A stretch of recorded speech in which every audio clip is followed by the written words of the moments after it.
हरे कृष्णा। तो श्रील प्रभुपाद जी का गुणगान हम कर रहे हैं। तो आज का जो विषय है कि शास्त्रों में ऐसे बहुत सारे अलग अलग श्लोक हैं जिसमें भगवान के बारे में गुणगान किया गया है ना। श्रीमद् भागवतम है, भगवत गीता है, चैतन्य चरितामृत है, उसमें ऐसे श्लोक हैं जब भगवान का गुणगान हो रहा है। जैसे हम देखते हैं भगवत गीता में 10वां अध्याय है, 11वां अध्याय है, जहाँ भगवान स्वयं अर्जुन को अपने बारे में बता रहे हैं, विभूतियों के बारे में बता रहे हैं, है ना। तो ऐसे शास्त्रों में कई श्लोक हैं जो प्रभुपाद जी के लिए भी हम अर्पित कर सकते हैं। जो श्लोक भगवान के लिए हैं वो श्लोक प्रभुपाद जी के लिए भी हो सकते हैं एक तरह से, है ना। क्योंकि जैसे साक्षात हरित्वेन समस्त शास्त्रे, तो एक तरह से जो शुद्ध भक्त हैं और भगवान में एक तरह से अंतर नहीं है ना। क्योंकि जो शुद्ध भक्त हैं वो भगवान का ही गुणगान कर रहे हैं। तो जो क्वालिटीज़ भगवान में होती हैं वही क्वालिटीज़ शुद्ध भक्तों में आ जाती है ना। जैसे भगवान के जो दिव्य शरीर है उससे जो ज्योति निकलती है वो ब्रह्म ज्योति है। उस ब्रह्म ज्योति की वजह से सूर्य प्रकाशित होता है और सूर्य के प्रकाश का जो रिफ्लेक्शन है वो चंद्रमा से आता है। तो चंद्रमा का जो प्रकाश है या जो सूर्य का प्रकाश है अंततः कहाँ से आ रहा है? भगवान के दिव्य शरीर से निकलने वाले प्रकाश से। तो उसी तरह से जो शुद्ध भक्त होते हैं भगवान के साथ उनका इतना अधिक इन ट्यून्ड होते हैं, इतने ज़्यादा उनके जो भगवान की जो इच्छाएं हैं और जो शुद्ध भक्तों की इच्छाएं हैं वो इतनी मिली होती हैं कि जो भी भगवान में गुण होते हैं वो शुद्ध भक्तों में आ जाते हैं। अभी ऐसा हो सकता है कि भगवान में गुण परिपूर्ण रूप से हैं, वो शुद्ध भक्तों में वो गुण उतने ही हैं जितना भगवान चाहते हैं उनको देने के लिए, है ना। तो वो हम अब श्रील प्रभुपाद जी जैसे भगवान के अलग अलग अवतार हैं, तो एक तरह से श्रील प्रभुपाद जी सत्यावेश अवतार है। सत्यावेश अवतार मतलब कोई जीव है जिनको शक्ति प्रदान की गई है ना, एम्पावर्ड किया गया है। जैसे हम देखते हैं कि नारद मुनि है वो सत्यावेश अवतार है, भक्ति, है ना। और व्यास देव जी हैं वो सत्यावेश अवतार है ना, साहित्य लिखने की जो क्षमता है। तो उसी तरह से श्रील प्रभुपाद जी भी क्या है, सत्यावेश अवतार है।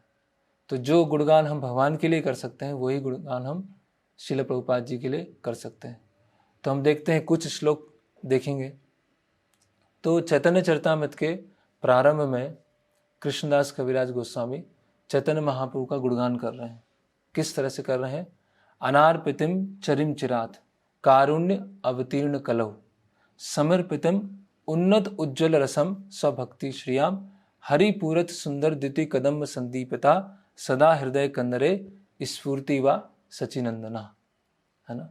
कि चैतन्य महाप्रभु का एक तरह से इंट्रोडक्शन दिया जा रहा है। कौन है चैतन्य महाप्रभु?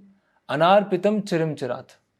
चैतन्य महाप्रभु ने ऐसा देने आए हैं जो चिरकाल से नहीं दिया गया, है ना। अनार्पितम, जो कभी दिया नहीं गया। कब से? चिरम चिरात, बहुत बहुत बहुत बहुत लंबे समय से नहीं दिया गया। एवं ब्रह्मा जी का जो दिन है उसमें भी नहीं दिया गया, है ना।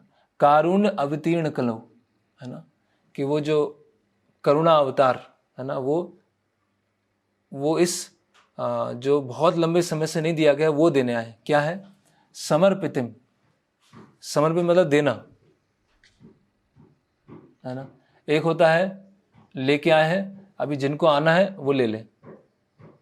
जैसे मान लीजिए मार्केट में कोई व्यक्ति गया और बहुत सारा सामान वहाँ रखा हुआ है, जो प्राइस दे सकता है वो खरीद ले और जो नहीं दे सकता है वो नहीं खरीद पाएगा।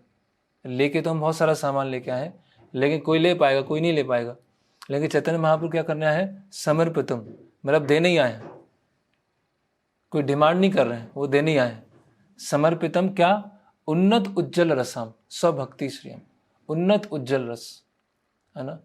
जो कलयुग के सबसे थर्ड क्लास लोग हैं, है ना। कलयुग में जो सबसे मतलब जो सृष्टि में जिनका कुछ भी नहीं हो पाया, है ना, जिसलिए सृष्टि बनाई गई भगवान ने कि लोग अपनी भूल को सुधारें और अंततः भगवत धाम जाएं, है ना। वो कलयुग के ऐसे लोगों को क्या देना है? उन्नत उज्जवल रस। जो राधा कृष्ण और भगवान कृष्ण और गोपियों के मध्य जो आदान प्रदान है, जो प्रेम लीलाएं हैं, उसको समझाने के लिए और वहाँ पर उस गोलोक वृंदावन में धाम में हम भी जा सकते हैं, वो बताने के लिए चैतन्य महाप्रभु आए। हरि पुरत सुंदर द्वितीय कदम्ब संदीपिता, है ना, सदा हृदय कंदरे स्फूर्ति व सचिनंदन। तो कृष्णदास कविराज गोस्वामी बोल रहे हैं कि सबके हृदय में वो जो सचिनंदन है चैतन्य महाप्रभु स्फुरित हो। तो उसी तरह से हम देखेंगे कि प्रभुपाद जी भी वही देने आए हैं, है ना, जो बहुत बहुत बहुत समय से, है ना, चैतन्य महाप्रभु के जाने के पश्चात, है ना, सब बहुत समय एकदम धूमिल हो गया और इतनी सारे संस्थाएं हैं, है ना, इतने सारे गुरु हैं, इतने सारे संप्रदाय हैं, कौन सही है कौन गलत है ना। लेकिन श्रील प्रभुपाद जी ने जो सबसे ऐसे कैंडिडेट जिनका कोई चांस है ही नहीं भक्ति में आने का, जिनका आध्यात्मिक जीवन में आने का कोई चांस है ही नहीं, उनको प्रभुपाद जी ने क्या बना दिया? वैष्णव बना दिया, है ना। जैसे हिप्पी लोग, है ना, और हम अपने जीवन में खुद देख सकते हैं, अगर श्रील प्रभुपाद जी की पुस्तकों का संपर्क नहीं होता तो आज हम कहाँ होते? हम भी हिप्पी बन चुके होते, है ना। हिप्पी लोग क्या है? हिप्पी मतलब क्या कर रहे हैं, है ना, सभी तरह के सारे नियमों को तोड़ रहे हैं, और ऐसे लोगों को सबसे उच्च ज्ञान देना। तो चैतन्य महाप्रभु ने जो लीला किया, अपने चैतन्य महाप्रभु के जब प्रकट समय था, वही लीला प्रभुपाद जी यहाँ दिखा रहे हैं, है ना। तो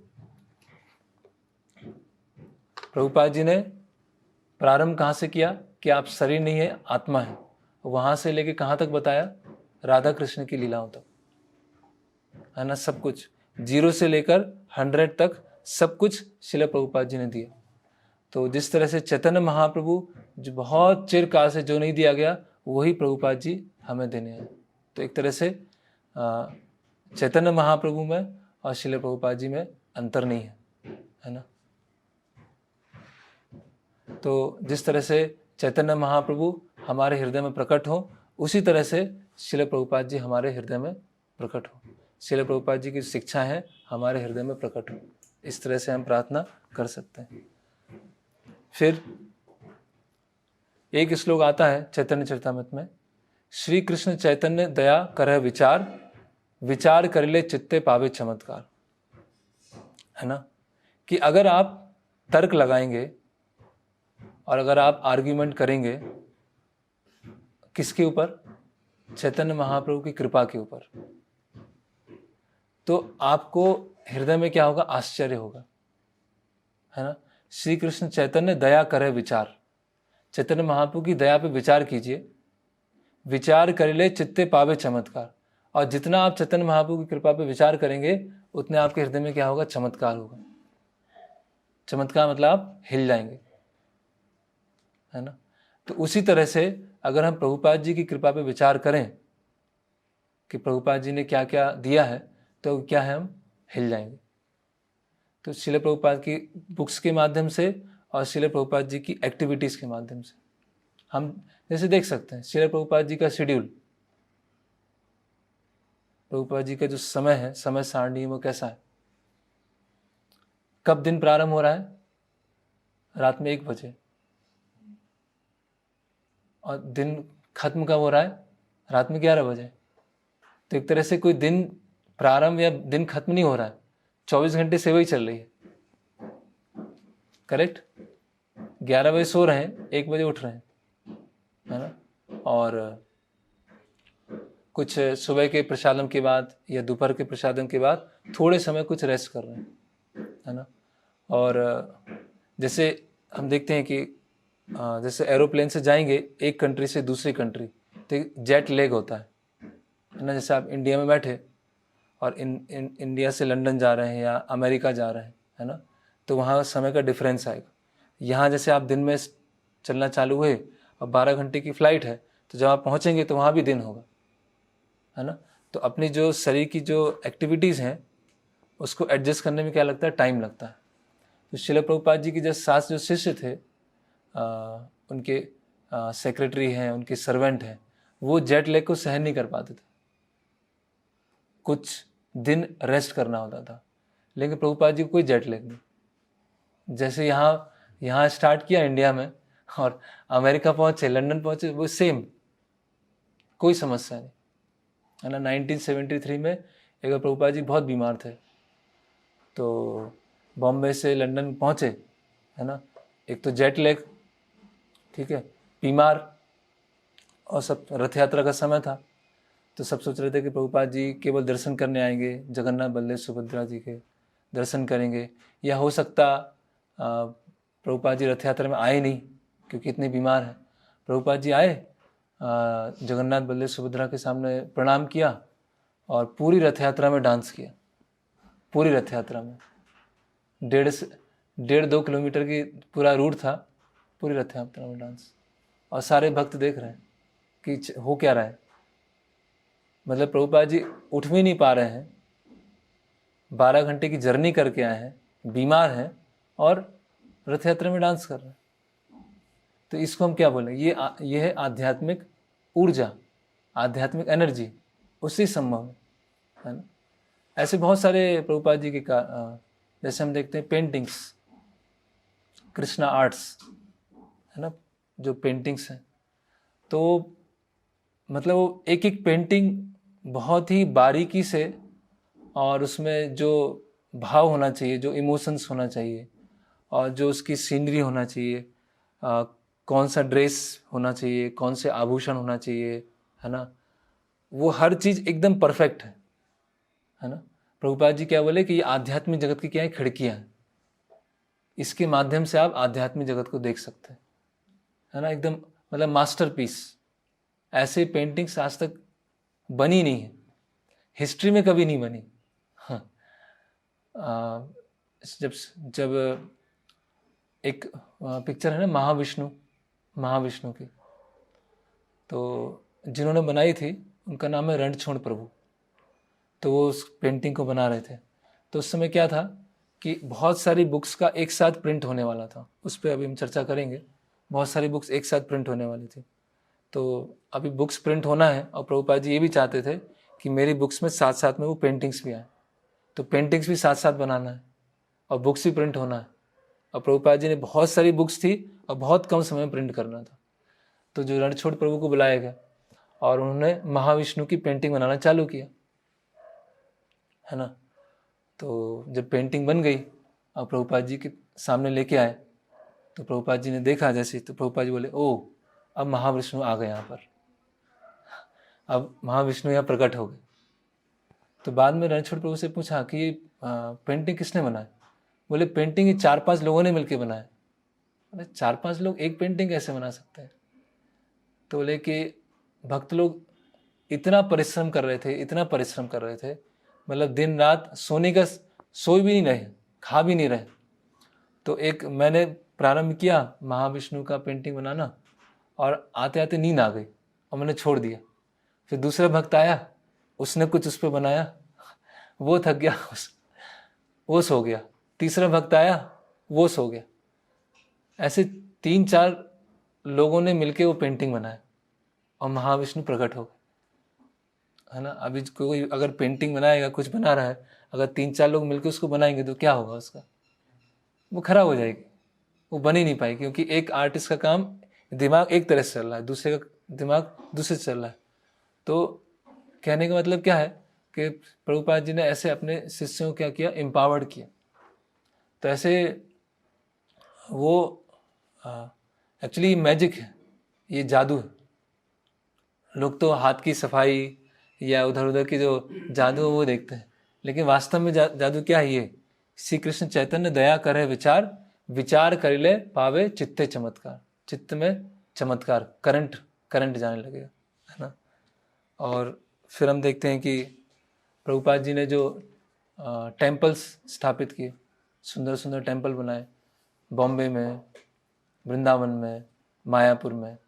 अभी मायापुर में कौन सोच सकता है कि जहाँ पर जाने के लिए कोई साधन नहीं है ना, जहाँ पर रोड नहीं है, कोई रोड ही नहीं है, केवल धान के खेत हैं, है ना, और जंगली जानवर हैं, बहुत सारे सांप हैं, और प्रभुपाद जी बोल रहे हैं कि मुझे ये टुकड़ा खरीदना है। सब सोच रहे हैं कि प्रभुपाद जी क्या क्या बात कर रहे हैं, वहाँ मंदिर होना चाहिए, है ना, और शिष्यों को भेज रहे हैं, है ना, उनको पुश कर रहे हैं, आप जाओ वहाँ पे रहो। तो आज मायापुर मंदिर है ना, नहीं तो कोई इमेजिन नहीं कर सकता। आज भी हम जाएंगे तो फिर भी इतनी फैसिलिटी नहीं है जितनी मतलब आप इस ट्रेन से जाओ, फिर उस ट्रेन से जाओ, फिर नाव से जाओ, फिर वहाँ पे उतरो, फिर रिक्शे से जाओ ना, बहुत सारे अभी भी थोड़ा सा कठिन लगता है, लेकिन फिर भी आसान हो गया। लेकिन उस समय क्या, कोई इलेक्ट्रिसिटी नहीं है, कुछ भी नहीं, आपको जाना है, नाव से जाना है, फिर पैदल चलना है। और प्रभुपाद जी का विज़न था। फिर हम देख सकते हैं बॉम्बे में जहाँ मंदिर बना, पहले वो काफ़ी शहर से बाहर था, बेले पार्ले एक एरिया था, काफ़ी शहर से बाहर था, और कोई भी शिष्य, अधिकतर शिष्य वहाँ रहने के लिए तैयार नहीं है। किसी को मलेरिया हो रहा है, किसी को जॉन्डिस हो रहा है, किसी के अलग अलग बीमारियाँ हो रही हैं, पुलिस आ रही है ना, और गुंडों से पिटवाया जा रहा है ना। अभी वेस्ट से आए हैं, भक्ति करने आए हैं, और गुंडे से पिटाई हो रही है, तो कौन रहना चाहेगा। तो ज़्यादातर लोग तो चले गए, लेकिन प्रभुपाद जी ने नहीं। और प्रभुपाद जी ने स्थापित कर दी, मंदिर बना नहीं, और राधा रास बिहारी की स्थापना हो गई, है ना, और सेवा चालू हो गई। और प्रभुपाद जी बोले कि अभी राधा रास बिहारी यहाँ आ गए हैं, तो उनके लिए मंदिर तो बनाना पड़ेगा। अब तो वो यहाँ से हिलेंगे नहीं, है ना। और जुहू मंदिर बन गया, और कितना फेमस, पूरे बॉम्बे में फेमस। ऐसी वृंदावन, है ना, वृंदावन मंदिर के लिए भी कितनी कठिनाई। जहाँ पे वृंदावन मंदिर बनना था, जिसने लैंड दिया था, उसने लैंड वापस ले लिया, बोले यहाँ पेट्रोल पंप बनेगा, मंदिर नहीं बनेगा, पेट्रोल पंप बनेगा।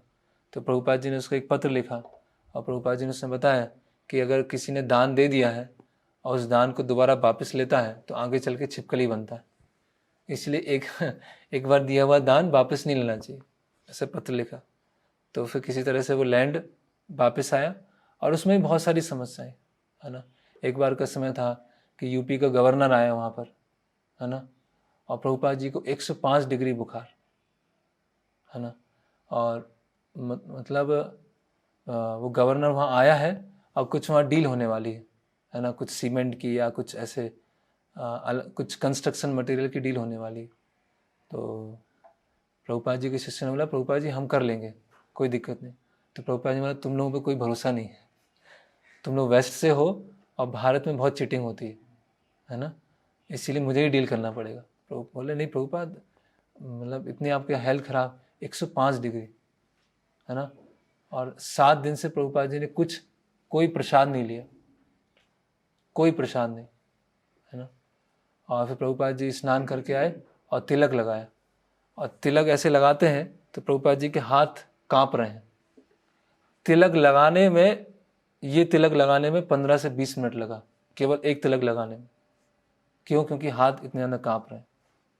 प्रभुपाद जी अपने कक्ष से लेकर जहाँ गवर्नर से मीटिंग था, वो स्वयं चल के नहीं आ सकते थे, 2-3 शिष्य हैं उनको सपोर्ट करके लेके आ रहे हैं। और प्रभुपाद जी वहाँ पर आए, गवर्नर बैठा हुआ था, तो पहले कुछ लीगल मैटर में बातचीत हुआ, और प्रभुपाद जी ने उसको फिर समझाया मंदिर की क्या इंपॉर्टेंस है। और प्रभुपाद जी जब उससे बात कर रहे थे तो ऐसा कुछ लग ही नहीं रहा था कि प्रभुपाद जी बीमार हैं, कुछ लग ही नहीं रहा कि कुछ बीमार है, एकदम नॉर्मल, है ना।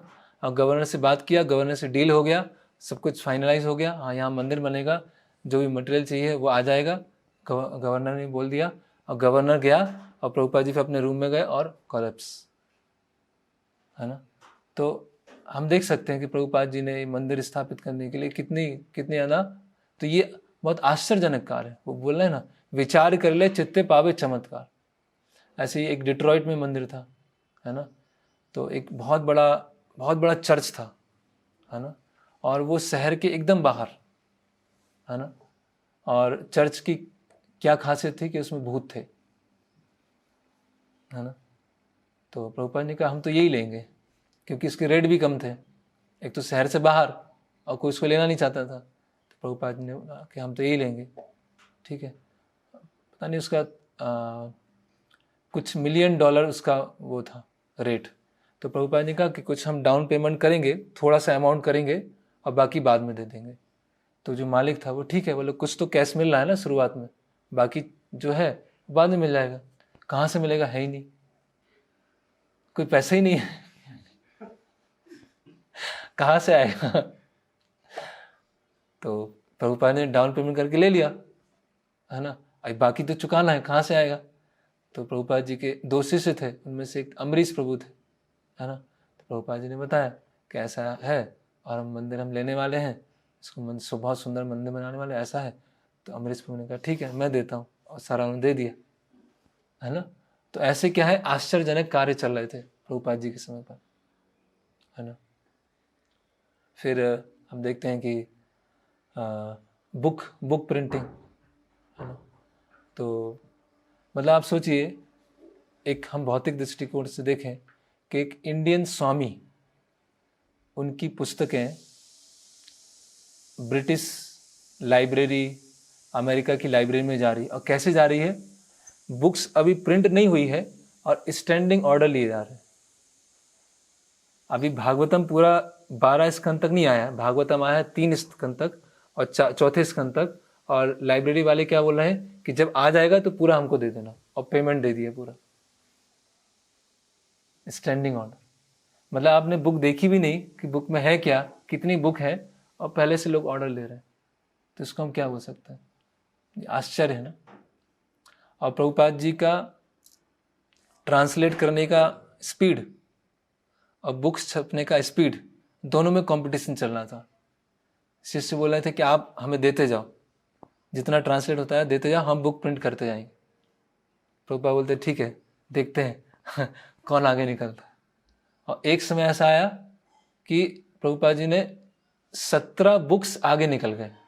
प्रभुपाद जी ने 17 बुक्स ट्रांसलेट कर ली, मतलब डिक्टेट कर ली, और वो जो भक्त हैं वो 17 बुक पीछे थे। और प्रभु उसमें 15 बुक थी चैतन्य चरितामृत और 2 बुक थी श्रीमद् भागवतम, छोटे छोटे वॉल्यूम में आती थी। तो प्रभुपाद जी ने बोला कि ये 17 बुक मुझे 2 महीने में चाहिए, 2 महीने में 17 बुक प्रिंट हो जानी चाहिए। तो जो वहाँ के बुक प्रोडक्शन इंचार्ज थे रामेश्वर प्रभु, उन्होंने बोला ये तो असंभव है ना, ये तो संभव नहीं हो सकता। तो प्रभुपाद जी ने बोला कि असंभव शब्द मूर्खों की डिक्शनरी में होता है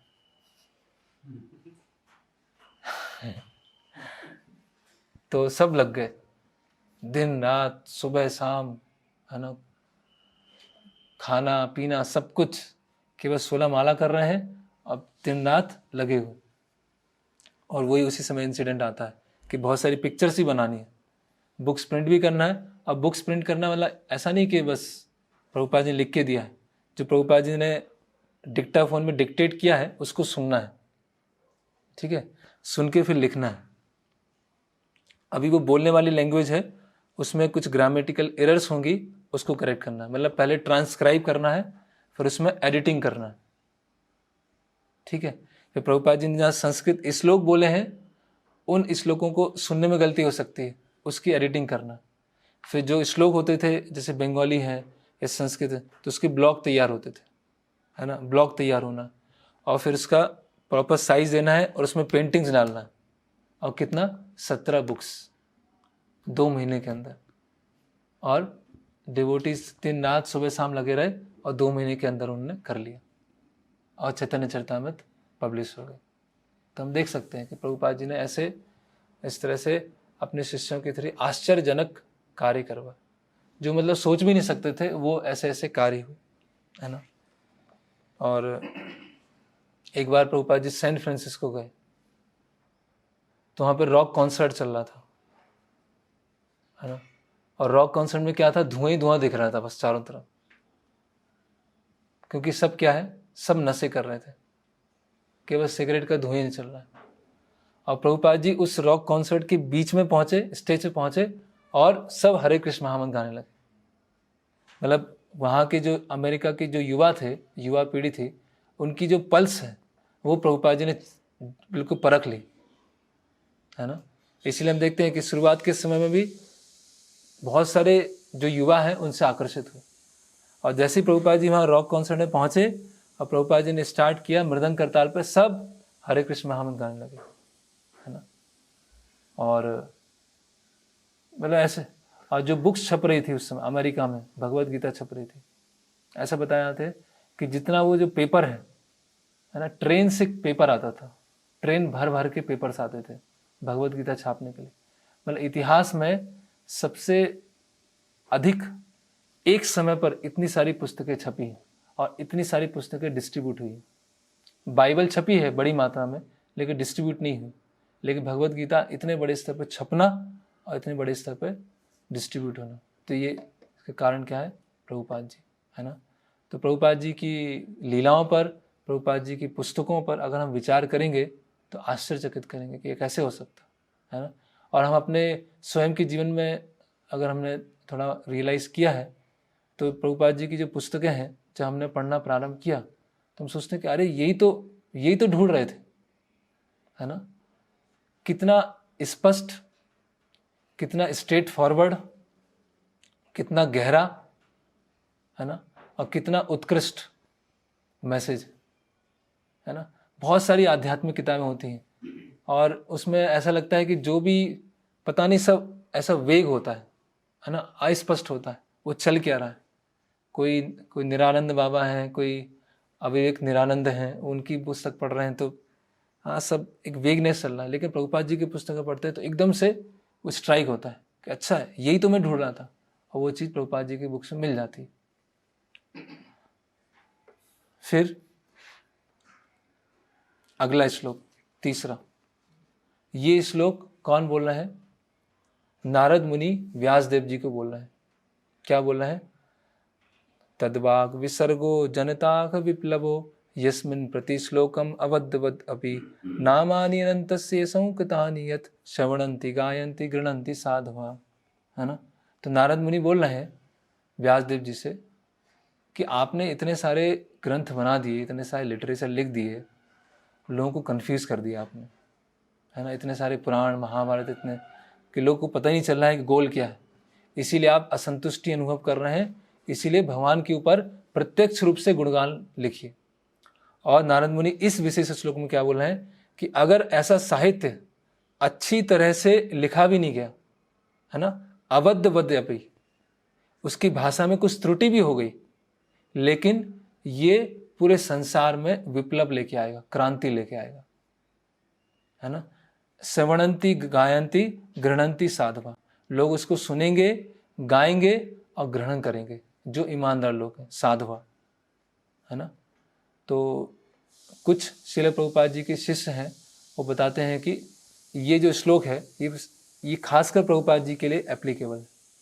प्रभुपाद जी इसके तात्पर्य में बोल रहे हैं कि हमने जो अनुवाद किया है, भागवतम का अनुवाद किया, इंग्लिश भाषा में किया, और इंग्लिश भाषा में इतने हम निपुण नहीं हैं, तो इसमें बहुत सारी त्रुटियां हो सकती हैं। तो प्रभुपाद जी उदाहरण दे रहे हैं कि जैसे किसी के घर में आग लगती है ना, जब आग लगती है तो पड़ोसी के पास जाते हैं, और पड़ोसी को हो सकता है हमारी भाषा नहीं पता है, लेकिन जिस तरह से हम बोलते हैं या जो हमारे एक्सप्रेशन आते हैं तो पड़ोसी समझ जाता है कि कुछ खतरा है, इसीलिए तुरंत आग बुझाने जाना है। तो यद्यपि हो सकता है कि संस्कृत जो ये अंग्रेजी भाषा है उसमें संस्कृत को पूरी तरह से व्यक्त नहीं किया सके, और दूसरा है कि हम खुद अंग्रेजी में इतना निपुण नहीं है, लेकिन क्योंकि इसमें भगवान का गुणगान के बारे में बताया गया है, नामानि अनंतस्य यशंकतानि यत्, भगवान के गुणगान के बारे में बताया गया है, इसीलिए लोग उसको सुनेंगे, पढ़ेंगे और इसके द्वारा क्रांति आएगी। और हम देख सकते हैं श्रील प्रभुपाद के जीवन में, करेक्ट। तो जो अंग्रेजी भाषा में है और इसके द्वारा क्रांति आई है और क्रांति आ रही है ना। ये जो बुक डिस्ट्रीब्यूशन है उसके द्वारा यूरोप में, अमेरिका में लोगों को बुक्स मिली, है ना, और रातों रात चेंज हो रहे हैं। तो ये जो श्लोक है श्रील प्रभुपाद जी के लिए पूरा एप्लीकेबल। फिर आगे देखते हैं। कली कालेर धर्म कृष्ण नाम संकीर्तन, कृष्ण शक्ति बिना नहीं तार प्रवर्तन, है ना। तो कलयुग में धर्म क्या है? संकीर्तन आंदोलन, है ना। कली कालेर धर्म कृष्ण नाम संकीर्तन, कृष्ण शक्ति बिना नहीं तार प्रवर्तन, कि कृष्ण शक्ति प्राप्त किए बिना आप इस संकीर्तन आंदोलन को नहीं बढ़ा सकते, है ना। तो उसी तरह से जैसे युग धर्म है हरि नाम का प्रचार करना, और भगवान की कृपा के बिना आप युग धर्म को नहीं फैला सकते, उसी तरह से प्रभुपादेर शक्ति बिना नहीं तार प्रवर्तन, प्रभुपाद जी की शक्ति के बिना आप प्रचार नहीं कर सकते, है ना। जब तक प्रभुपाद जी से शक्ति नहीं मिलेगी, प्रभुपाद जी से हम नहीं जुड़ेंगे, तब तक हम कोई भी प्रचार नहीं कर सकता। अगर हम प्रचार करेंगे भी तो वो कथाकथित प्रचार होगा, है ना। तो इसीलिए प्रचार करने के लिए सबसे आवश्यक क्या है? डिग्री नहीं है। लोग सोचते हैं अच्छी डिग्री होगी, उसमें लिखा होगा IIT, CA, MBBS, वो नहीं है। या कोई बहुत उच्च शासकीय पद पर होगा, वो नहीं है। या बहुत फेमस होगा, वो नहीं है। प्रभुपादेर शक्ति बिना नहीं तार प्रवर्तन, प्रभुपाद जी की से जब शक्ति प्राप्त नहीं होगी तब तक कोई प्रचार नहीं हो सकता, है ना। और अगर कोई प्रचार कर भी रहा है तो वो ऐसे ही लोगों को लेके आएगा जो इस तरह से भौतिक उपाधियों से आकर्षित होंगे और दूसरों को भी भौतिक उपाधियों से ही आकर्षित करने का प्रयास करेंगे, और बहुत सारे कनिष्ठ अधिकारी, बहुत सारे नियोफाइट इकट्ठे हो जाएंगे, है ना। कई लोग पूछते हैं ना कि प्रचार कैसे अच्छा करें, अच्छे से अच्छा प्रचार कैसे कर सकते हैं। तो प्रभुपाद जी क्या बोलते थे? प्योरिटी इज द फोर्स, शुद्धता ही बल है, और कुछ नहीं, है ना। एक बार बहुत सारे कुछ आश्रम में कोई ब्रह्मचारी थे, वो आपस में चर्चा कर रहे थे कि प्रचार कैसे किया जाए, है ना, उसके टेक्निक कैसे होना चाहिए, है ना, बोलने की शैली कैसे होना चाहिए, बैठने की शैली कैसे होना चाहिए, अलग अलग चीज़ों पर डिस्कस कर रहे थे। तो भक्ति सिद्धांत ठाकुर ऊपर खड़े हुए थे, है ना, बरामदे में, और देखते हैं क्या डिस्कशन चल रहा है कि प्रचार कैसे किया जाए, अलग अलग टेक्निक क्या है। तो भक्ति सिद्धांत ठाकुर बोलते हैं कि टेक्निक से प्रचार नहीं होता, है ना, कि आपकी बोलने की शैली कैसे है ना, उससे नहीं होता। प्रचार किससे होता है? अगर आप किसको बता सकते हैं, अगर आपके पास वो चीज़ खुद नहीं है तो दूसरों को कैसे दे पाएंगे। अगर आपके अंदर खुद कृष्ण भक्ति नहीं है, आपके अंदर खुद शुद्धता नहीं है, तो आप दूसरों को कृष्ण भक्ति कैसे दे पाएंगे, आप दूसरों को शुद्धता कैसे दे पाएंगे। आपको खुद हरि नाम के प्रति रुचि नहीं है ना, आपको खुद भौतिक जगत से अरुचि नहीं है, तो आप दूसरों को कैसे बोल पाएंगे कि भौतिक जगत से निरासक्त होना चाहिए, भगवान के नाम के प्रति रुचि आना चाहिए, भगवान के रूप के प्रति रुचि आना चाहिए। आपको खुद ही नहीं है ना। आपके अंदर तो डिग्रियां हैं, आपके अंदर तो ऊंचा प्रतिष्ठा है, तो वो ये दूसरे के अंदर ट्रांसफर होगी, है ना। तो इसीलिए प्रभुपादेर शक्ति बिना नहीं तार प्रवर्तन, ये है। फिर ये बहुत अच्छा सुंदर श्लोक है। ये श्लोक किनका है? यमुनाचार्य, है ना, रामानुजाचार्य के गुरु। रामानुजाचार्य के बहुत सारे गुरु, उनमें से एक गुरु हैं यमुनाचार्य। तो यमुनाचार्य जो है भगवान नारायण के लिए ये प्रार्थना कर रहे हैं, और यही प्रार्थना जब चैतन्य महाप्रभु राम के लिए आते हैं तो रूप गोस्वामी चैतन्य महाप्रभु के प्रति करते हैं। क्या है? भवंतम एवानुचरम निरंतरा प्रशांत निशेष मनोरथांता, कदा हम एकांत नित्य किंकरा प्रहस्यामी सनाथ जीवता, है ना। क्या बता रहे हैं? भवंतम एवानुचरम निरंतरा, भवंतम मतलब भगवान आप, है ना, जिनकी सेवा करने से हम पूरी तरह से भौतिक इच्छाओं से मुक्त हो जाते हैं और हमारा मन पूरी तरह से शांत हो जाता है। प्रशांत, प्रशांत मतलब पूरी तरह से शांत।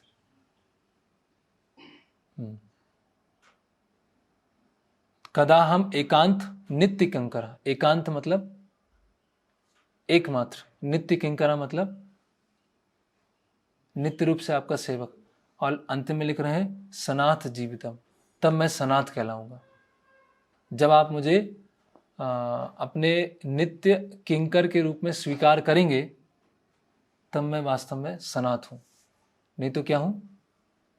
अनाथ। अनाथ व्यक्ति की क्या स्थिति होती है?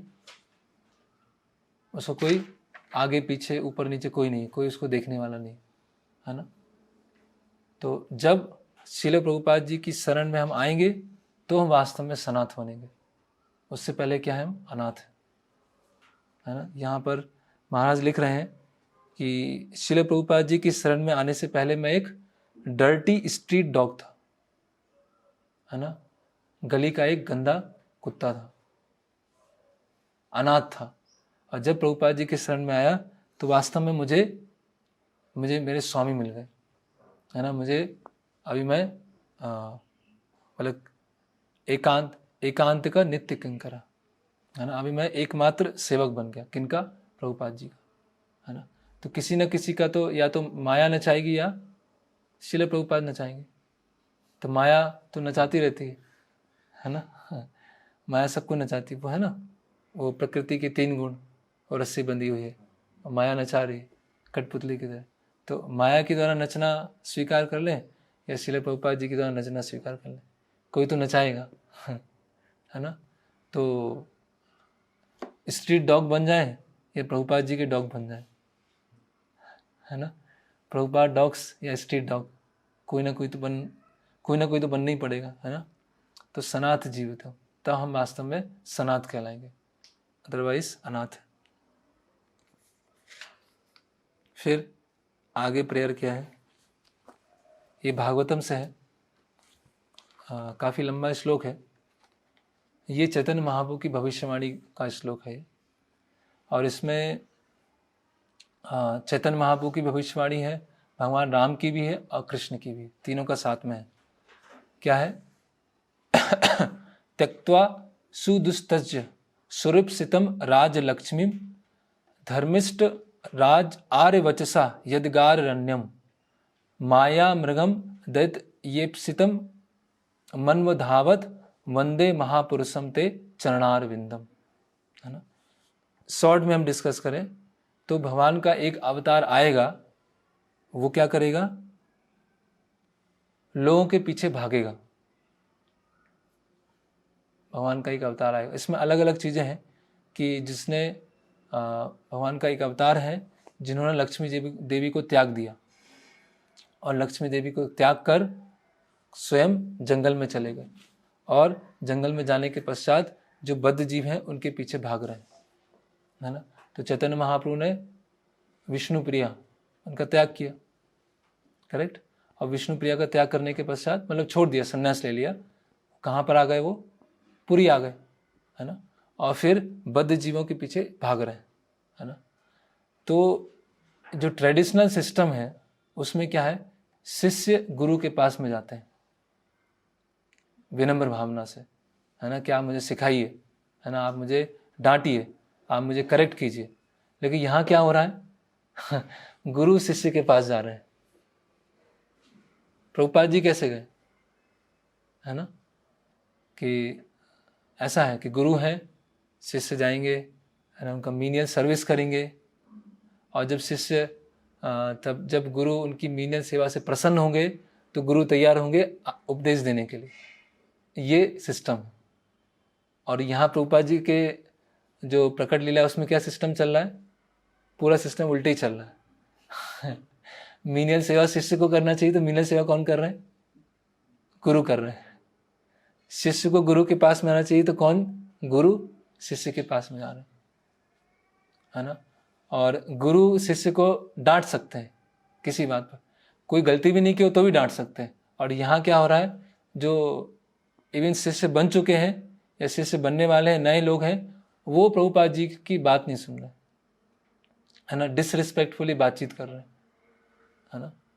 लेकिन प्रभुपाद जी, क्योंकि चैतन्य महाप्रभु ने ऐसा किया, तो श्रील प्रभुपाद जी ने ऐसा किया, है ना। तो इसीलिए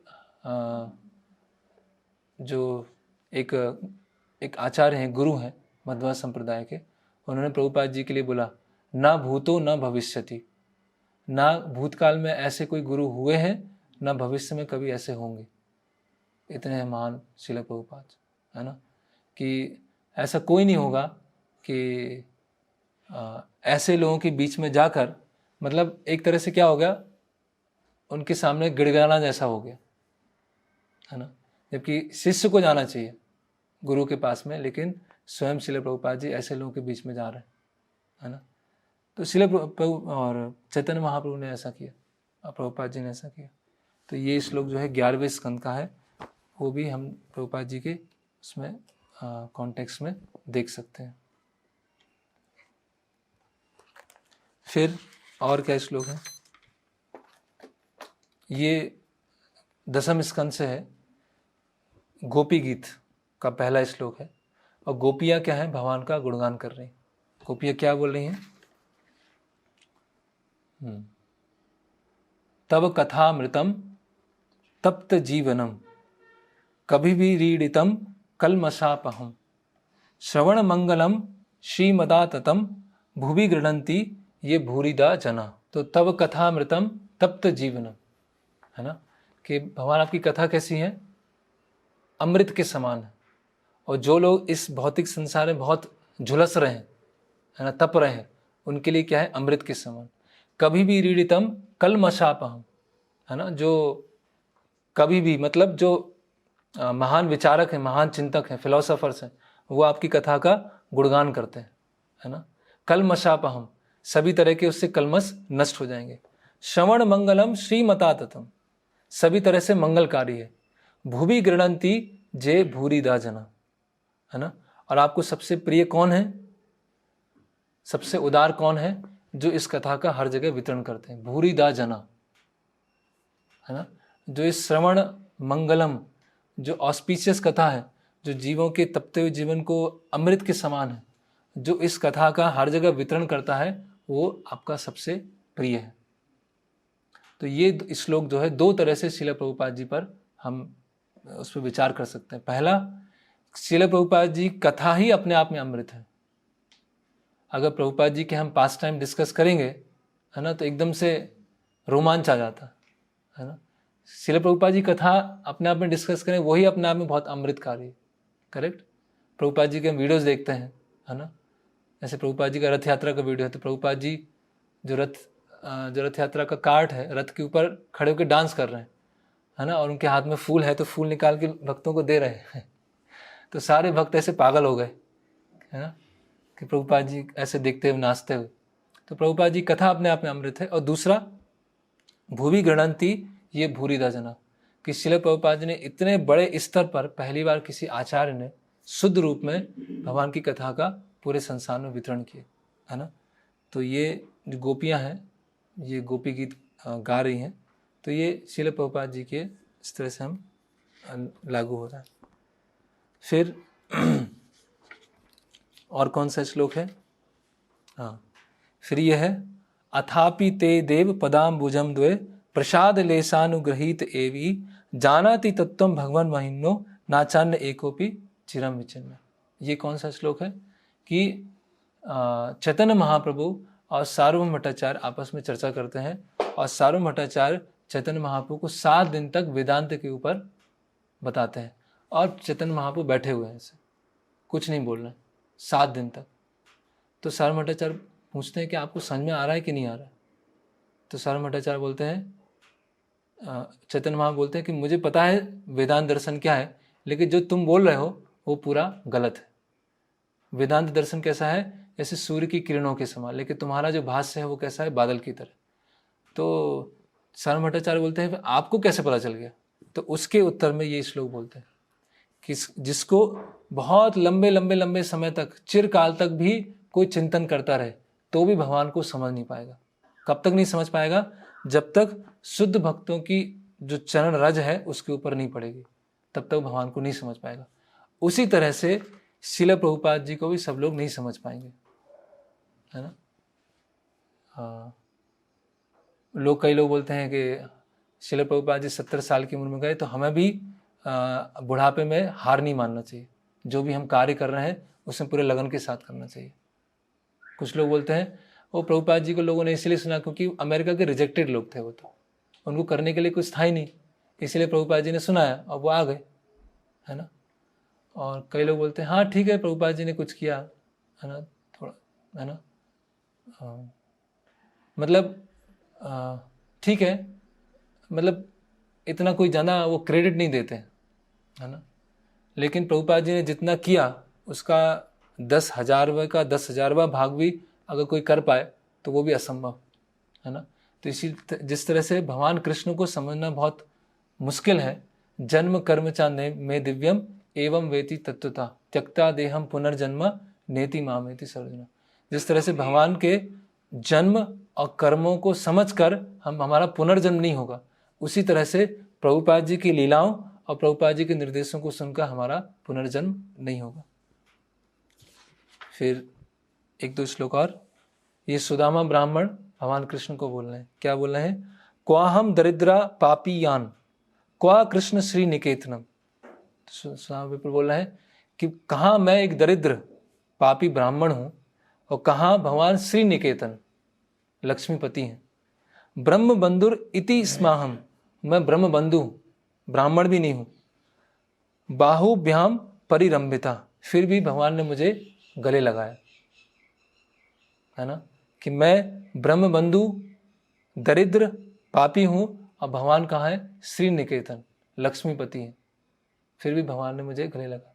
तो उसी तरह से यहाँ महाराज लिख रहे हैं, कहाँ मैं म्लेच्छ और कहाँ प्रभुपाद महाभागवत, दोनों का कोई मैच ही नहीं है ना। एक पूरे जो भौतिक जगत के पूरे गर्त में गिरे हुए हैं और एक जो आध्यात्मिक जगत से आए, दोनों का कोई मैच नहीं है। और प्रभुपाद जी ने मुझे स्वीकार किया, है ना। एक बार प्रभुपाद जी के शिष्य हैं सत्स्वरूप महाराज, तो प्रभुपाद जी को माला पहना रहे, गार्लैंड पहना रहे और उसमें लिख रहे हैं, है ना, कि एक तरफ है महाभागवत जिसने जीवन में कभी पाप के बारे में सोचा नहीं, कोई पाप किया नहीं, तो जीवन में कभी कृष्ण को भूला नहीं। और एक तरफ है मिलेच्छ देश में, मिलेच्छ जाति में पैदा हुआ महापापी व्यक्ति जिसने जीवन में सारे पाप किए और उसके हाथों महाभागवत शुद्ध भक्त माला पहनने के लिए वो स्वीकार कर रहे हैं। कितना मतलब एक एक्सट्रीम है, एक दूसरी एक्सट्रीम। तो ये इस तरह से एक अंतिम श्लोक है, बहुत सारे अलग अलग श्लोक हो सकते हैं, ये अंतिम श्लोक है।